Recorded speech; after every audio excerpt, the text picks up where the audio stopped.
All right, well, thanks for coming, everyone. This is the QGIS session for DUSPviz. Essentially, what we're going to do today is I'm going to introduce you guys to QGIS. I'm going to explain a little bit about what it is, why you might want to use it, how it kind of sits in the ecosystem of GIS as compared to ArcMap. And just we'll get a chance to play around in it a little bit. We're going to make a map and do some really basic geoprocessing. So if you haven't already, go to the DUSPviz tutorials. We're going to be in GIS, and we're actually in the basics, making a map in QGIS. If you give that a click, you'll find our session for today. So this session, the folks who make QGIS they update it on a very regular basis. On my machine, I actually have 2.12 installed. I believe in the Cron machines it's 2.8. So they should be mostly the same, but there might be some very small differences. We'll maybe find those as we go. I actually made this when it was on 2.4, so they are all over the place. But luckily, as long as you're in like a 2x version, it should be about the same. It's actually very exciting that they release things super fast because that means the software is growing and changing really quickly. It gets frustrating when you try to put together a tutorial on it, and by the time the tutorial is done, they've moved on to the next version. But that's life. But yeah, welcome. So we'll go ahead and get started. So this is the intro to QGIS. We're going to make a map today. So what is QGIS? QGIS actually at one point stood for Quantum GIS. A few years ago, they dropped the Quantum. The organization that creates it dropped the Quantum. It's now just QGIS. But what it is a free and open source desktop GIS software, meaning that it is maintained by a community of programmers and coders. There are some companies that kind of buy in to help support it, but generally it's free and openly available software. What this means is you can use it. It also means you can contribute to the code if you want to. I don't think that there are many computer programmers in this room, but for the sake of the planning department here, it's a free GIS software, which is an incredible resource. It's an official project of OSGeo and the Open Source Geospatial Consortium, I believe that stands for, and it runs on Linux, Unix, Mac, Windows, and even Android. There's a version that runs on your Android tablet, like a full-featured GIS on your Android tablet, which is actually pretty cool. It was in beta for a very long time, so use if you dare. I don't know how buggy it still remains, but if you have an Android tablet, that could be a really cool thing to explore. It's fully capable. I usually say it'll do about 95% of the things that the average GISer wants to do. It can do, your maps. It can do some geoprocessing, like intersections and buffers. Supports vector, your points, lines, and polygons, and raster. And one of the things I'll talk about a little bit more as well. One of the things that it is really good at is it actually supports many more file formats than ArcGIS. It's really nice for eating and converting files and then changing them to other things. The raster formats it supports are, kind of your TIFF, JPEG, basically your DDM type data sets. It's licensed under the GNU General Public License. I've got a link to the gibberish behind that right here if you would like to read it. Long story short, it essentially means you can use it. If you really want to get into the ins and outs of it, you can check it out right there. The Open Source Geospatial Foundation, not the Open Source Geospatial Consortium. They're a community of developers, and they do a whole bunch of other space and geo-related projects. They develop QGIS, GRASS GIS, which is a raster GIS software designed for raster processing. They also create OpenLayers, which is a JavaScript mapping library, and a whole bunch of other ones. QGIS actually got its start in 2002 by some developer named Gary, some developer slash geographer in hindsight named Gary Sherman. Version 1.0 came out in 2009, and it's been growing very steadily. These are committers to the project over the year. You can see it increasing on a fairly rapid basis. Version 2.0 actually came out in late 2013. So we've been on version 2X for about 2 years, 2.5 years now. And that's what we've got on these machines here. It's getting better and better with every release. Version 1.0 was the user interface was not extremely powerful and not extremely well thought out. You'll also find that now, even in this current version, at some points, ArcGIS is just going to be easier to use because they do a little bit more. They get more user feedback on it, but it still is. I mean, it's very nice for what it is. Yeah. If you have some ArcGIS data, can you transfer from there to here? Yes, you can. One of the big things that you'll be working with in QGIS is the shapefile. So some of the components of QGIS, and then we'll get into the software. There's QGIS Desktop, which is, for those of you who have used ArcGIS, I say this because there's a lot of ArcGIS users in the room from around the department. QGIS Desktop is analogous to ArcMap. This is where you do your data compilation, your layering, your analysis, and this is going to be where you'll do most of your work. The QGIS browser is the equivalent to ArcCatalog. This is kind of your data catalog for ArcGIS, or for QGIS. This is where this gives you a method in which you can store and manage data in a bit cleaner fashion.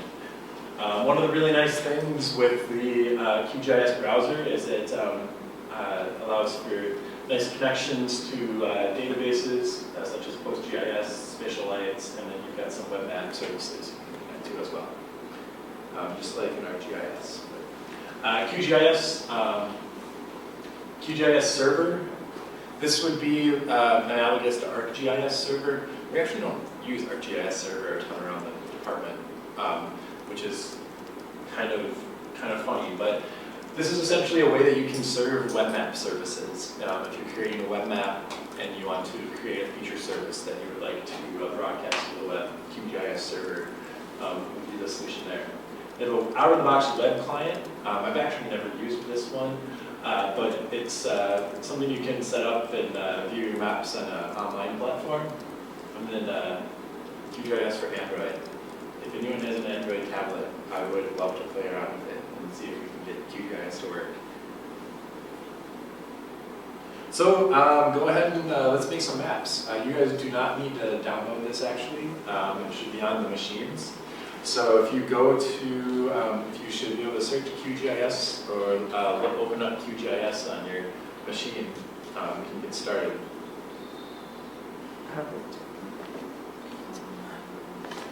So what we are going to make today is QGIS desktop? Yep, QGIS desktop. That's what you guys want to open up. You'll see, actually I'll shut mine down and start it back up.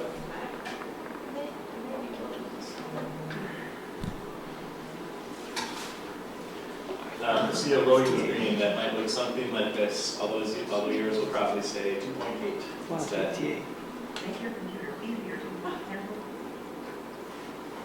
So once you get the software open, click the little piece of paper in the upper left corner. This will start us up a new document.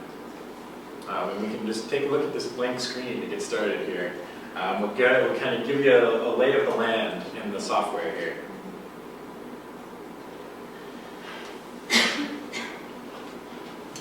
So I have a data package for you guys to download. It's not actually at this link. It'll be at one you're going to get it to really quickly.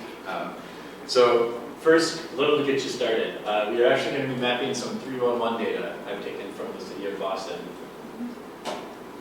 To get you familiar with the UI, you probably will see something on your screen that looks sort of like this.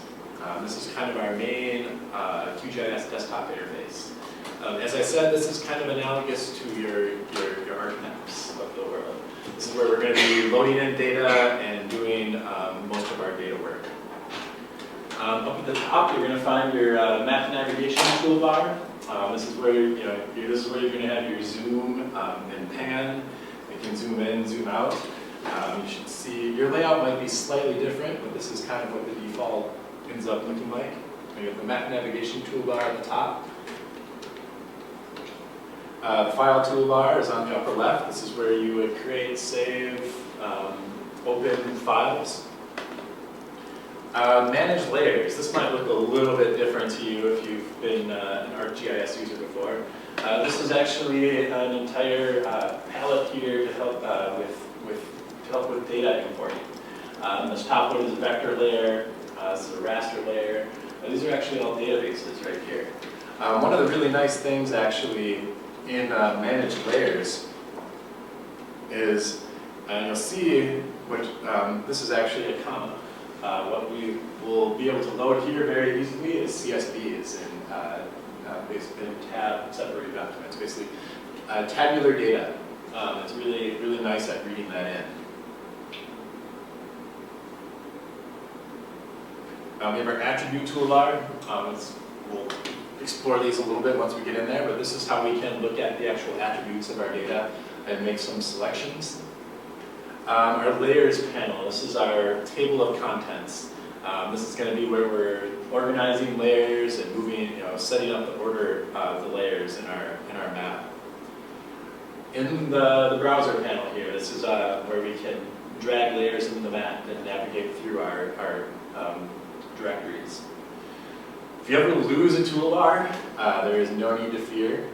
You can always, if you lose a toolbar or are curious to find out what one is, you come up to View, and you'll see these panels and toolbars options right here. You can always get it right back.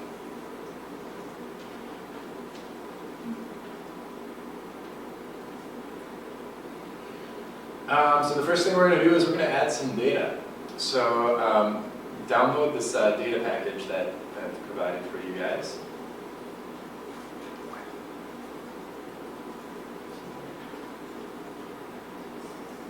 And hopefully it goes faster than it's actually downloading right now.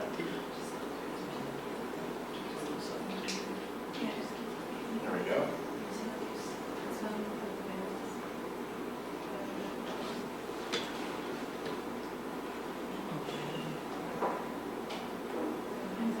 And then go ahead and take a look at that file we just downloaded. Added, it should be maptime/QGIS.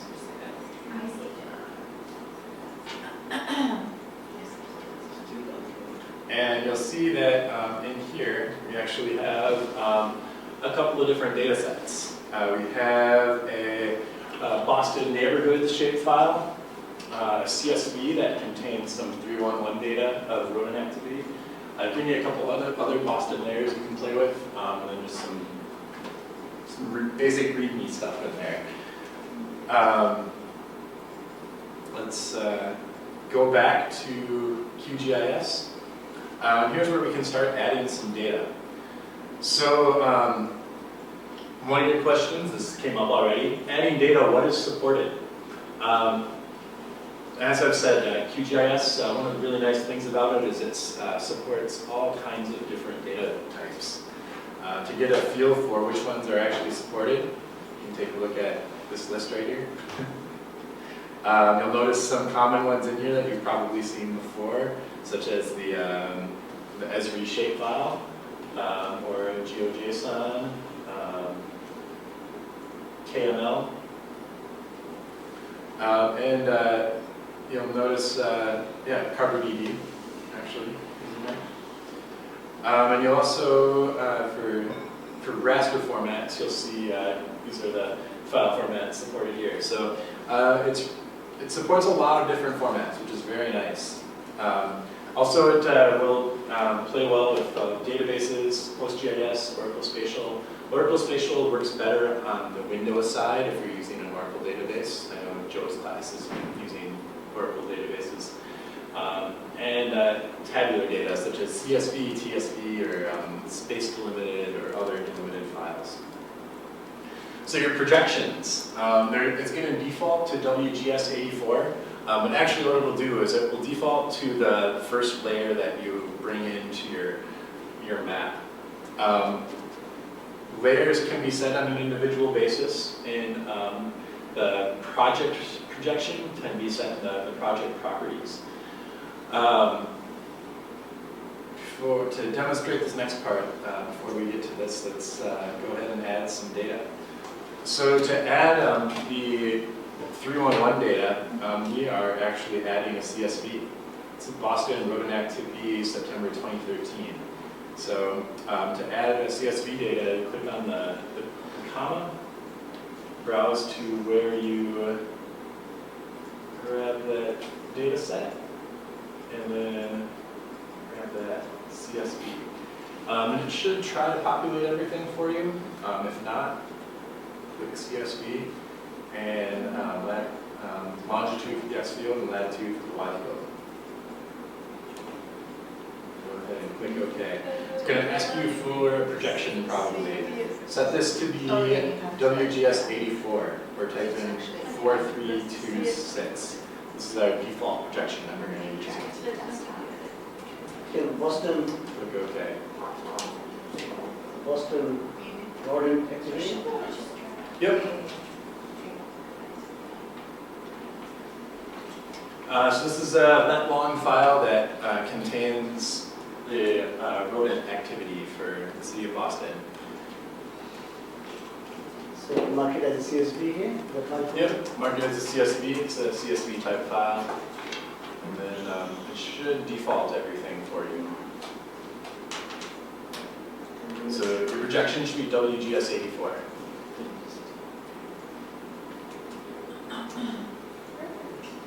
Nice.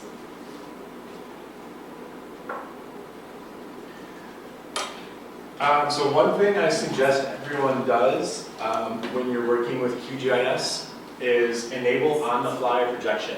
So one of the things that ArcGIS does that QGIS doesn't, unless you tell it to, is use on-the-fly projection. On-the-fly projection takes a data set that might be in a different projection and translates it for you in the software so it appears to be correct. And that can kind of relieve some headaches. It's, for some reason, set to be defaulted to off in most QGIS installations. So if you, I'll do that one more time. If you go to project properties, we can set some properties for our project right here. Click enable on-the-fly CRS transformation and under the CRS tab. So that will set us up to do some on-the-fly projections. If something is not properly in the, or if we have two different files in different directions, they'll still appear in the right locations relative to one another. So one thing that's actually a little bit different if you've used ArcGIS before and you're now using QGIS is reprojecting a data set. There actually is no projection tool. The way that you set up projection is to save your file as a copy with a different projection defaulted for it. So because we've just imported this CSV, what we actually want to do so we can work with this in the future is we want to save this as a shapefile. So to go ahead and save this as a shapefile, right-click on the layer in the table of contents and go to Save As. Here you're going to get our Save As options right here. We can select our format. Let's pick as we shapefile, and then let's give it a name, and we can save it. Let's actually just save it in the location that we have the other files at. So I'll call it Boston Rodents Sept 2013. How about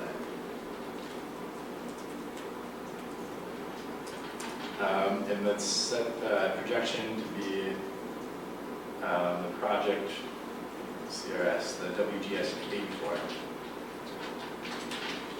So this is actually going to create a shapefile for us from the CSV. In a matter of a couple of clicks, you can get a shapefile here. Okay.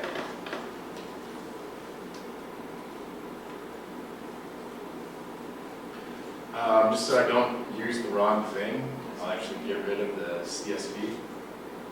So remove that. And now we are working with our Boston Rodents shapefile.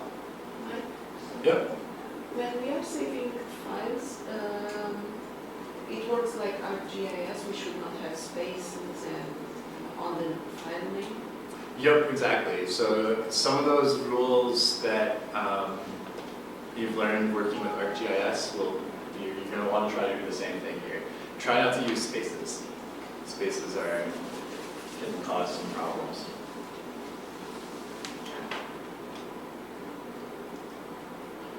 So now we have a shapefile of our CSV. So we very quickly just read in a CSV and grabbed a shapefile, and we're using open source software. It's really powerful. The next thing that I'll show you how to work through is the layer properties. This is where you can symbolize data. You can do definition queries to show which data you want shown, do joins and stuff like that. So let's do some symbolization. Let's actually set our right-click on your layer, and let's go to the Style tab. In the Style tab here, let's use Categorized, and we can set what we want to have be the categories, excuse me, for our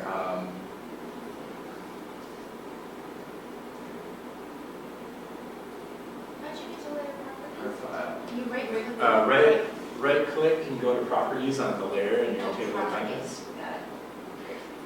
And let's actually set this up, excuse me, to show us the case status. I think that's the one that we want to look at. It'll either be open or something else. If you want to see the files or see the attributes, you can close out of that and right click on your layer again, and go to Open Attribute Table.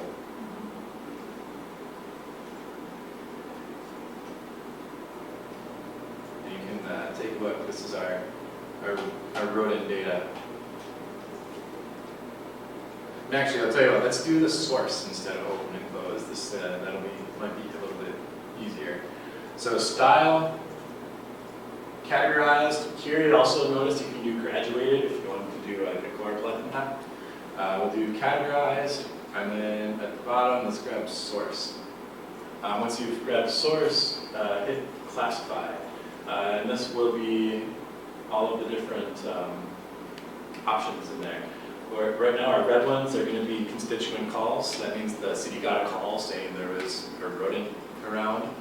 The blue ones here are going to be self-service, and then this green one looks like it's going to be unknown. Probably wasn't included in the data set. So if that's set up, go ahead and hit OK.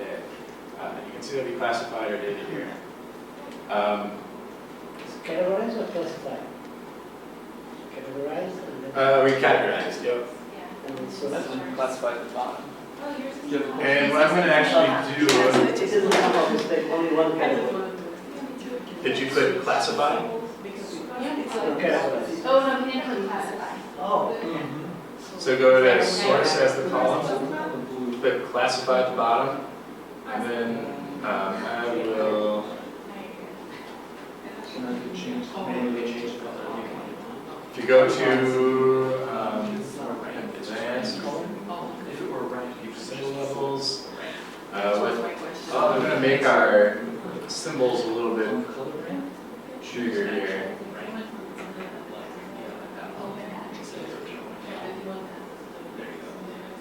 Double click on the symbol itself to adjust the properties of it. So you can see it a little bit better and make it a little bit bigger.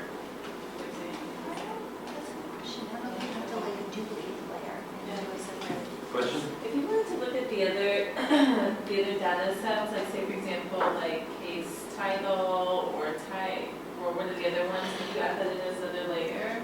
Or would you- Simultaneously. Yeah, sure. You could, Yeah, what I would maybe do. You could also change the size of the dot based on that. okay. So you could have like, you could visualize two. So if you right click on the layer and you duplicate, it'll actually give you another copy. And then what you could do then is if we wanted to do this on a different field,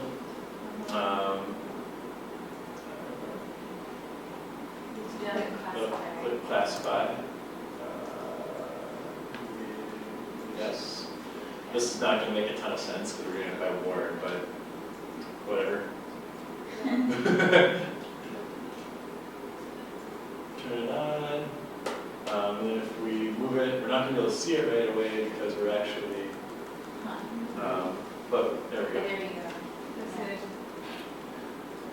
So yeah, you can create duplicate layers, you can make those interact. All these are at the exact same point, so. But that's a good point, so that'd be useful, because you could click in one area and see what's directly over it, and know both the ward and the.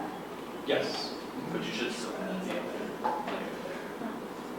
So then click that little white square to turn it on. And then drag it, or yeah, just turn that one off. So I'm gonna get rid of one of them. I'll get rid of the copy, but then you can do that. Go back. So people are aware. I think it'd be before. All right. So that's a little bit of symbolization. Getting into the layer properties. The layer properties is this is where you can do a whole bunch of stuff with each of the layers. In here we have our general tab. This is where we can take a look at the projection. I see, it is. Kind of see some general information about the layer. Labels, we could label each of our points if we wanted to. The tabs, like the properties, I think are much more intuitive than ArcGIS. This is where they did a much better job. You can take a quick peek at the schema of your fields. Here's some rendering options. This could, if you have some really complicated lines, you can perhaps simplify the geography to draw a bit quicker. Display, you can do some map tip, and some other various things here. Join, this would actually be where you would join another, if you had a tabular data set and you wanted to join it, say we had ID numbers for each incident and we had other information according to that ID, you could run a join on the field using this right here. This is, they actually have the metadata right within the properties, which is brilliant. It's where it should be. So you can get your metadata. I created this file and didn't create the metadata, so I was a bad GIS person, but it would all be right here if you were to have metadata. So the layer properties are right there. So as I mentioned, just went through some of that. You can also edit your files. We don't really do this today, but you can. Editing is a little bit different. If you wanted to do some file editing, what you would actually do is right-click on your layer and hit toggle editing. What that will do is enable this editing toolbar that we've got up here. So let's see if I zoom in. That's kind of super hard to see. Where's this?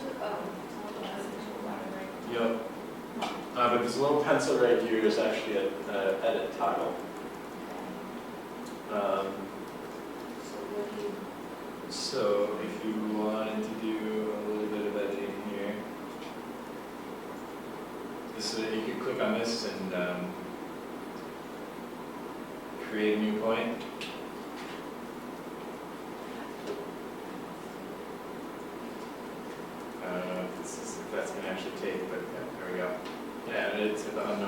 populate it. And you can do some various editing tasks in right here, but not save that because I don't want to screw up any of that. Like can you show the How videos? did you add it? So I toggled editing, Right. and then this is actually add feature. If you wanted to move a feature, you could use. That too? That, so you right click, you go to, oh, here. It's not even the option. Oh, you didn't convert it to a shape, you deleted the wrong one. Oh, wait, if it's not a shape file, you can't. If it's not a shapefile, you can't do any of this. That's So why you're we still working on save it as a shapefile first. Instead of the shape So I file. can use this to Because go you on deleted a feature one. Yeah. So you deleted So you would move a one. feature That's what using happened. So you won't be that able one to right do to this. the right. Oh, this one is just like, yeah, I wanna add something in here. Yeah. It is- Populate the You attributes. just Go go save save as. as. Oh, is this just like a, That's one of the fields. It's one of the fields in the Oh, okay. database. and so, And then. okay, I got it. Yeah, you just want to make sure that everything matches the schema properly. That's all, okay. Thank you. I think you actually need to save in the location, so I'll click browse. Save to your desktop. Or there. But Oh, if yeah, I the shape file is boundary there. select a place, then I don't think, then it takes wherever I selected rather than the latitude and longitude and the coordinates I put, right? Well, it's like, oh, I see a map and like, oh, I just put it Your there. new one? Then I don't have to add the coordinates, right? Right, that. What do you mean? So like, And if I now add a it's filter all saying there's like a base map And and now it this goes down appears. here, So This and I want to put this this one. here. Click. And now click. Oh, you don't have to this add the one. coordinates in there? Yeah, Boom. Now you so I just put like one, Yeah. and then say I don't know anything else. Yeah, you can just leave it.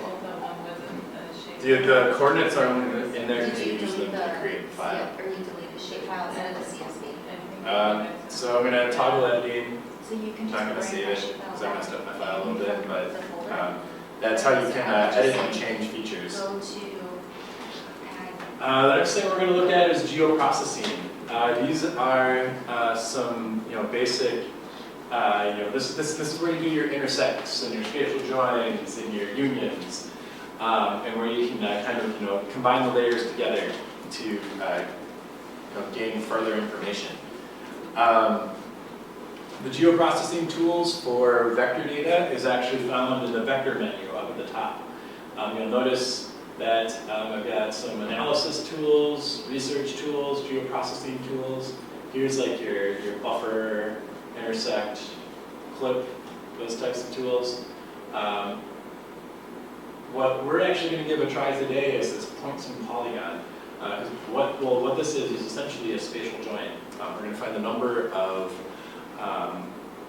rodent points that fall within each neighborhood. That's exactly what I wanted to do for my thesis, remember?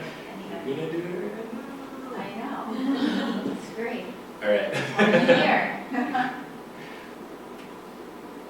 Here. So we'll calculate the neighborhoods with the most rat violations. So before doing that, let's go ahead and add the neighborhood shapefile that I gave you.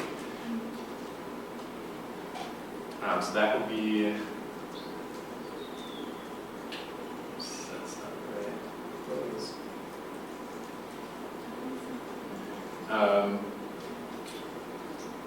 Should be Boston neighborhoods right here, and open that up. You might need to do a zoom to layer to figure that looks like this.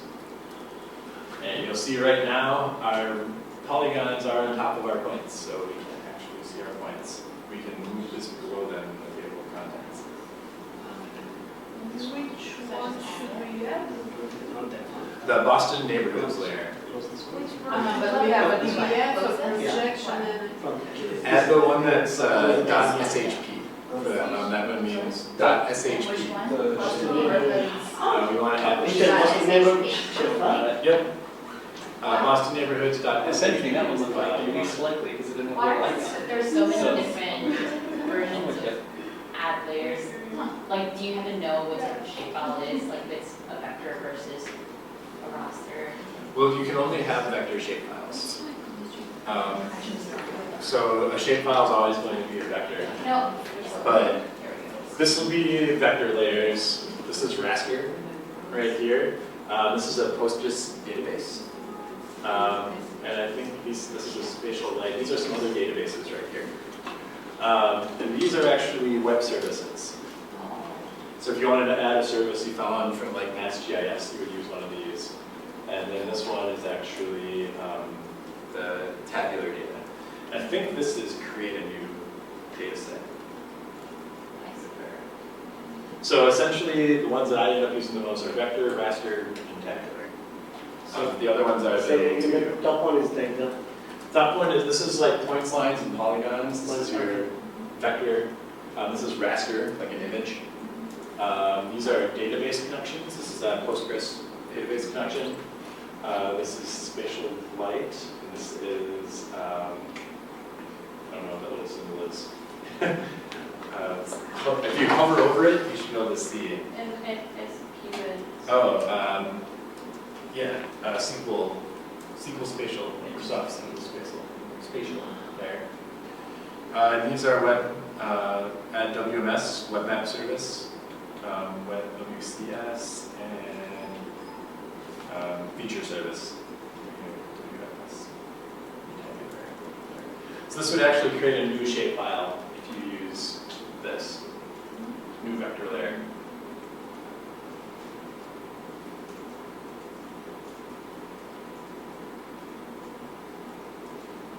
All right, so what we're going to do then is we're going to take our two layers, and if you zoom away, remember you can right click and go zoom to layer on your map. We're going to take our two layers, go to the vector menu, and head to geometry, no wait, not geometry, analysis. We want to do points and polygon. This will find the number of points in each of the polygon, which would be the number of incidents in each polygon. So our polygon layer is going to be our neighborhoods.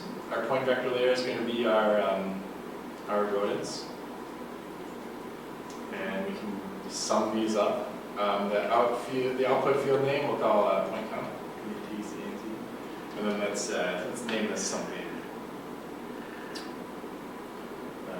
Let's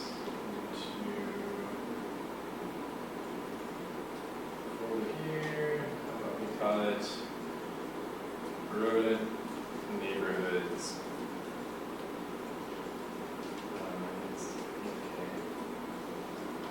Ooh, we have non-matching CRS. Let's see if this is going to be a problem.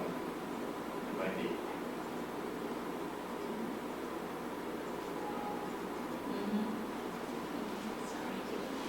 All right, so if we open this up and we get all nulls, what this actually means here is we have two different coordinate systems going on in each layer.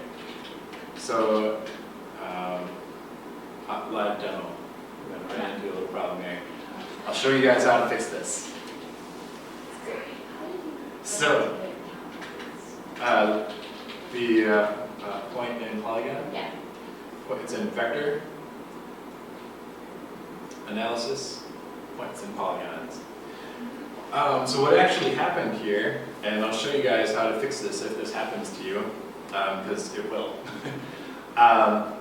is we ended up having our shape files in two different projection systems. If you'll look, our Boston rodents is actually in that WGS 84, and I believe our Boston neighborhoods is in the Massachusetts mainland projection. Oh, yeah. So they were in two different projections. That meant when we tried to intersect the two, they didn't find any matches.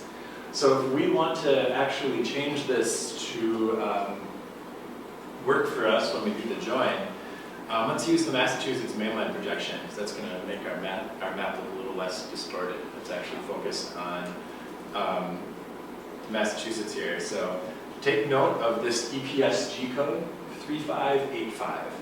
That's what we're going to want to change our Boston rodents file into. So go to your Boston rodents file, go to save as,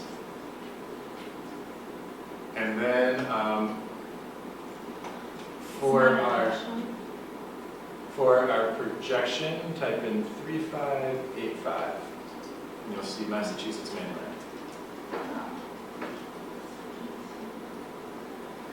ahead and click OK. Here? And let's name this Boston Rodents 2013. Let's put a Mainland. projected after it.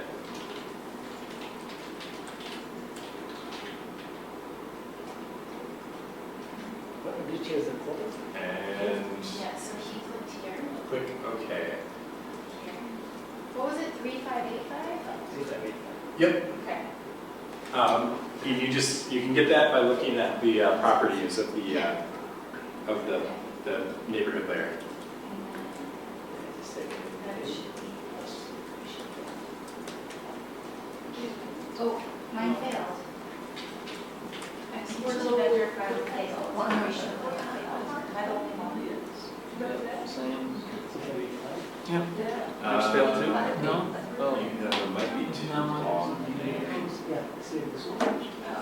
And So try just doing like Boston Rodents 2013 projected. See if that works.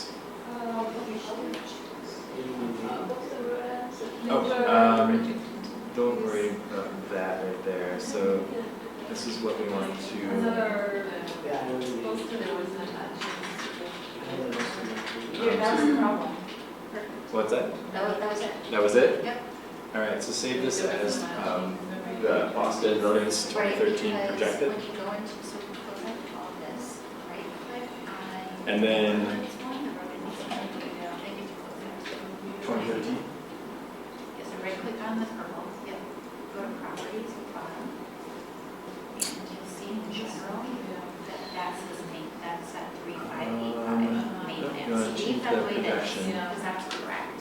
to Close that out. type in. Ready to get And it? then go into. 3, the 5, rodents, the- equals. When I did it, it was It like, failed. yeah. It might be that the file is too long. Oh, okay, so, yeah, I saw rodents. So right click on it, Yeah, and and save then right as. click is where you see that. So we wanted to make it match. And And then then here other we the other go. thing is make sure that you So save we it look to at our. the right thing or just above there, just right, I think Yeah, we're just that asking one. if we were saving it somewhere. Change the iPad. You'll actually see So that. just name it, you can name it the same, Yeah. actually, let's try it this way, try naming it the same thing. Let's do all Boston the underscore So we just wanted to set that to the same. 2013. Why if I'm zooming to layers, And, yep. Huh? I can see Oh, it both failed again. shapes together. If I zoom to layer 1, Type in. where is it? That was button there. It shows only Alright, one. well, help me. That's So try adding your rodent file again. Did yours work? Yours worked. I think that's what it was, it was going to a weird file. Okay. Thank you. Mhm. So Boston Rat data, save as. You might need to add the CSV one more time and save it again. Okay. Need to look It could have gotten it might have gotten misaligned. Okay. Is it making sense over here? Yeah, I just wasn't selecting. I created a new one.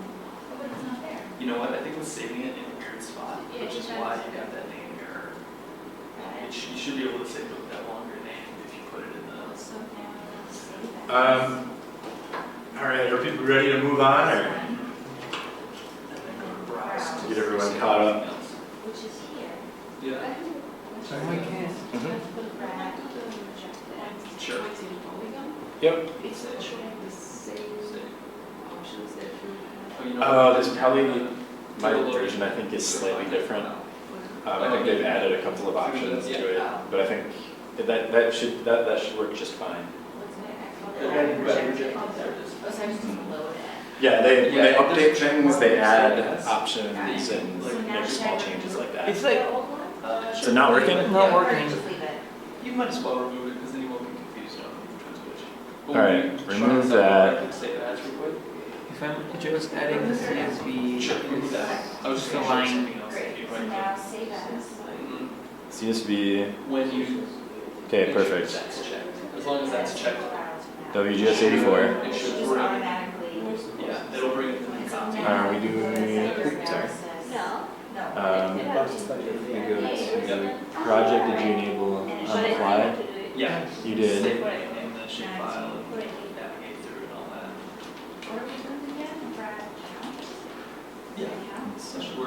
get that one over now and see. So zoom to there. That looks right. Oh, Yeah, I we have didn't to choose, do- wait, it's because then I didn't just choose check. it right. Then There you go. Mustang neighborhoods.sh. I have to come class, that's right. Then it's not matching the CRS thing, and already did that change. I don't know why that was. It just needed to be reset. That's the Looks layer again, one. and Okay. Yep, this is the points, right? 585. Yeah. Then save that as the same projection as the neighborhood. So it'd be at 3585. Having fun with ideas. It's the clarity and coordinate. It's the day So that's right. The other should be right. So we go here. Yep.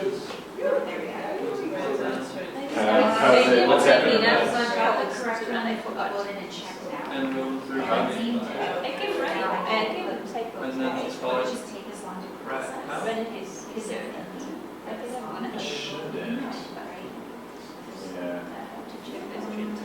Yes, I think you meant it's not like that. Okay, yeah. And so now it did. Yeah, But it actually, was up it's there rare for because you had quantum variance though. I I'm not see. sure. And it went back and reset you to the other. Which is right. Excellent. Each one, how much is in each one, we just see if we can So that's what we did. Yeah, so to be able to actually see how many Oh. credits you get into the numbers. and then- So now you come here to the attribute table, I just put this one. and now you'll have point For each, for each polygon that's in count. Ah. Yeah. There you go. I'm in. You're in. No, minus I'm in, are you in? Alright. All right, guys, we'll keep moving forward here. If everyone has their layer projected. So now I'm going to be using that. There we go. So I'm going to be using this projected layer, not Boston Rodents September 2013. And I'll move that one so I don't accidentally use it.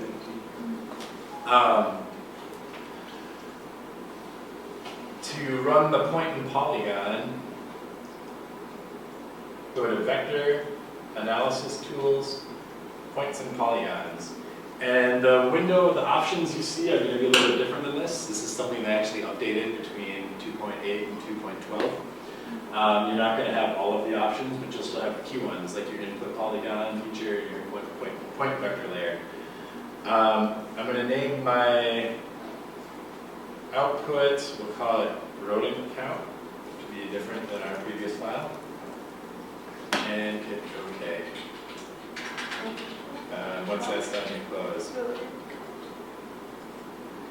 So now when I open up my file, I can see actually the number of incidents that were reported in each neighborhood. And it's listed under this point count file here, or field, excuse me.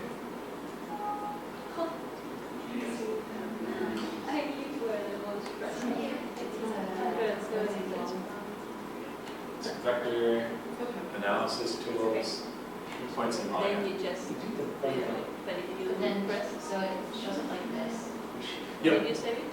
and then I just say, okay. Now you So, see attributes. You want to save it as Save rodent count or something like that. the points in each. And I give here. Oh, yeah. So there's still an unmatching projection going on. You made up, right? Like, you made up the numbers, right? I made up the numbers? Yeah. No. Oh, No, I took these from, I took these from the, you did here. oh, no. No, I took this from the city of Boston. Oh, yeah, because that's, I'm looking at that feature, so I click on it, Then deny I it, don't I know, thought I it's matched maybe this layer, I was Yeah. looking at the wrong layer. Yeah, so try it one more time. Let's take a I look. think more is hard, but it's General, Mass Mainland, that's good. Yeah, let's try vector, analysis, points and polygons. I think your friend. So we'll use Boston neighborhoods, right? And then we'll use I projection. mean, I haven't but what I put this in was like, so I have There. Davis. That one you can just hide it. And then, yes, I'm like, Highlight in the other it would be one. great, What's the number? What area is it? the Metro West for my client. Yeah, it's Okay. Spreading from the furthest So west, now- actually. Oh, okay, so this is road. But then I should turn off the purple layer, right? Identify, and then. Yeah, It's you like turn the off. northeast area and then Massachusetts. Yeah. Exactly. So basically. Then where's, then how do I there we go. highlight that column to show the So count? if we identify. So to highlight this column to show the count, that's what we're gonna do next. Okay. Yeah. But how you got the, here, and then provisions of that? Yeah. All right, so if we want to then symbolize our map, we can take our rodent count file, or the one that we joined, right click and go to Style, and then we can go to Graduated. And we can do graduated symbol based on the point count. So do point count, go ahead and hit Classify, and click OK. Do we know in each case where it's counting the point, it's just in the line of the city, but the town? Yep, so every, like the points are just being appended to where they intersected with the neighborhood. You did it by a gradient? Oh, the symbolization, yeah. Yep, so properties, style, graduated. Yes. If you want to normalize, because you'll notice this is actually an unnormalized data set, it means there's a For lot some to reason I have Dorchester, all but it just so zeros. happens that Dorchester is really big. We can actually set this up to, we can write an expression that divides it by area. So if we use point count divided by geometry, and we'll say area. Okay, and then do classify one more time. Where is the expression? How should you I'll show you. So you go to properties and graduated. You'll notice there's this little E right here. So what we can actually do is we'll do point count divided by, and then go to fields and values. And we can do the acres. So we'll see the Is that the column? per acres. Kind of E. And then click classify one more time, And then and then click OK. My point count is 0. So you'll notice if we normalize, Ones are null everywhere. Chinatown Zero. actually pops up. Wait, I You can't. try to rerun that. Yeah, I can't. What? Try to rerun Oh, now I the. can. I did it again and it's still So 0. I'm actually getting out of it. What? Then acres and then. I've got that, but. But Your classification. Now it's not interesting, it's all the same color. So you're joining Very important. road count. It's on my, And my selection. So these are maybe. Well, those are road- those are road- fields and open up road values. neighborhood. Mine was by default. Those are just. 0 to 0.5. Try to I know remove what that and put in the original. Oh, yeah, you want to remove that? Yes. It was not, it was, like, Point count divided by. This is what I want to be. Oh, so here we can do point count divided by, let's do acres. Okay. If you hit classify one more time, and reclassify our data accordingly, you'll see that it completely changes. Instead of Dorchester appearing, it's actually Chinatown, I think that pops up. Did you do if you change the class? So essentially what we're looking at is the number of rodent incidents per acre. Yeah, in GIS and have these maps. So how you know that? That's- Oh, classify, if there's any. Sorry, Yeah. so learn from one Yeah. person. That's also not jazz, you know, Classify. you have to have color classification. Ah. So I made a mistake at the very beginning, so that's. Declassified. Oh, It's okay. Okay. Just right All right, so we'll push ahead here in order to get you guys on your way. It's a little past 6:30. There's the formula. Oh. So then, So you'll notice when we normalize our map, our map But not changes a white. actually quite a bit. I don't remember which one it So in order to It's save our 30,000. transformation, you can is. right-click and save as. Double click it. And then I'm going to actually introduce you guys to something that's going to be a big paradigm shift if you've been using ArcGIS before. This is called the print composer. When you've used ArcGIS, you know how you have a data view and a map view? You don't actually have that in QGIS. What you have in QGIS is your QGIS desktop, which is where you do all your data work, and then you do your map compilation in something called the print composer. So the print composer, if you're asking for my full honesty on QGIS, I think the print composer is really annoying. I love the data, the way that it works with data, but it's just a little bit different if you've not used it before. But I'll show you guys how to do that. The print composer can be accessed. Yeah, let's zoom to my map again. Say zoom over there.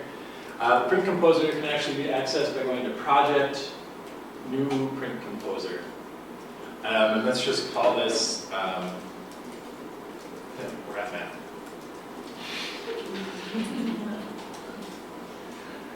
So what this does actually is gives us a blank piece of paper. And what we can do is lay out the elements for our map on this piece of paper.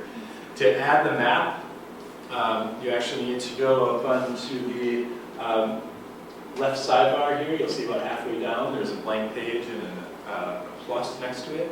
If you click on that and then drag across your screen, it will add your map to the print composer.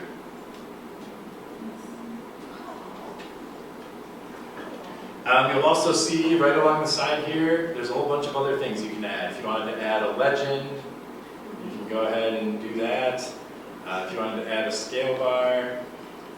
If you wanted to add a second map, like if you're comparing maps, how would you select, can you do that? Or does it just Yep. go to the map? You can actually add another map object.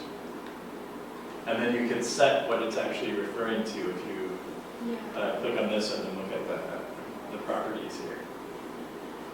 So in some ways it's annoying and in some ways it's super nice. It just is kind of clunky. But it's nice to be able to just like draw it on your page. How do you look at the record? Yeah, great. Yeah, because it's The legend is actually found right here. Add new legend. One thing that's nice is you can add blocks of HTML if you wanted to do, if you wanted to embed a little picture from a web page. You can add shapes, you can add the map is images. out of the pic. Yeah, my map is out of the picture. The way in your upper right hand corner, you see how Boston's cut off? Yes. Yeah, what do we do about that? So to fix that, let's hit V to select. And what you can do is double, where is this again? You can change the item properties, you can change the scale, so maybe let's zoom out a little bit by making the scale larger.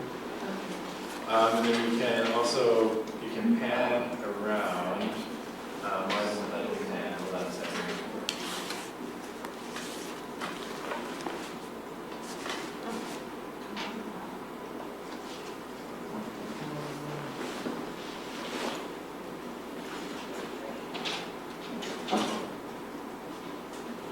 This is where I get sort of annoyed with the composer. But, oh, there we go. Found it. Where was it? It is right here, move item content. So if I click on, Oh, yeah. yeah, There you go. Thanks. I forget where things are sometimes and hear myself, not gonna lie to you. But it'll just come, if you use it a lot, it'll come with time. But it's still pretty big.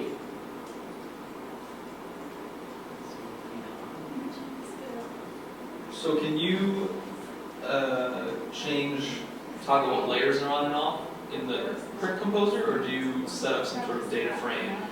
So that's actually a really good question. The way that you would do that is if you wanted to make a change, you actually don't toggle layers directly in here.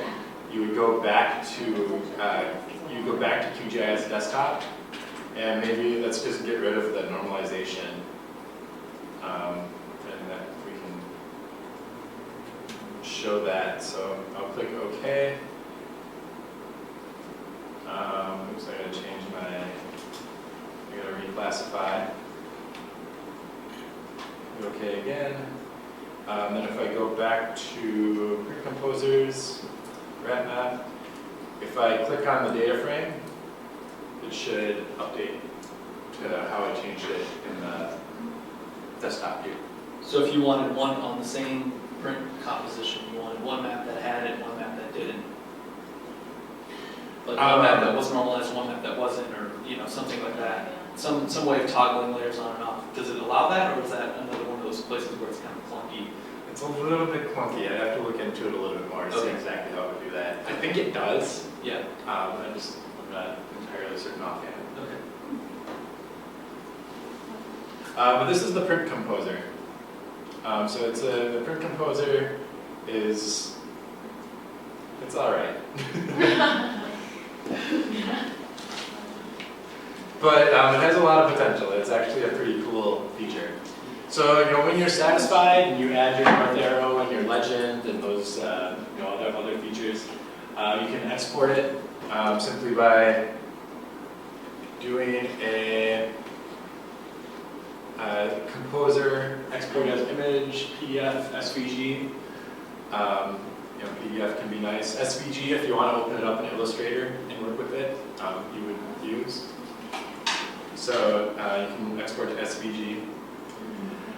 The last piece, go ahead and close your Print Composer. Let's go back to our main map here.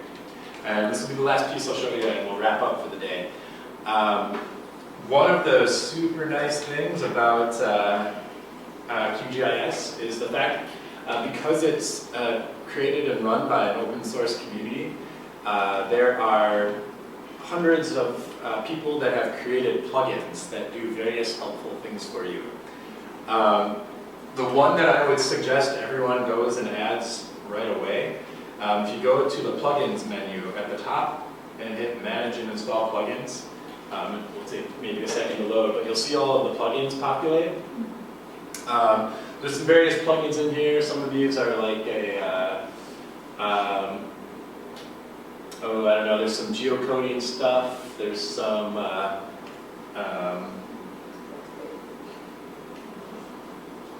you can see there's a whole ton of them. There's actually one that will export to leaflet map, which is pretty nice. And you can take a look, at some of these here. The one that I would definitely suggest to everyone to go ahead and just install right away is something called the Open Layers plugin. So if you find the Open Layers plugin, try to upgrade it. I don't know if I have anything to upgrade though. I already got it installed here. So I've got the Open Layers plugin. If I install that, if I then come back to my map and go to Web, you'll see in the Open Layers plugin, you've been given a whole bunch of base maps you can drop in your map, such as OpenStreetMap, Google, Bing, MapQuest, Stamen, Apple. It's pretty cool stuff. So if I wanted to drop OpenStreetMap behind my map, I can do it just like so. So that's the Open Layers plugin. It's pretty nice. And plugins, yeah, are definitely a big bonus. there are plugins, what are some of the other ones that are really, there's a time manager that's really nice that lets you create animations. Say you wanted to try to animate the incidents according to when they were submitted, you can maybe see them popping up on the map. But yeah, pretty cool. So we'll leave it there. We might do some more QGIS in the future. I don't know if we'll have time this semester, but stay tuned or check out the DUSPviz website. But for now, go ahead and play around and make a rat map.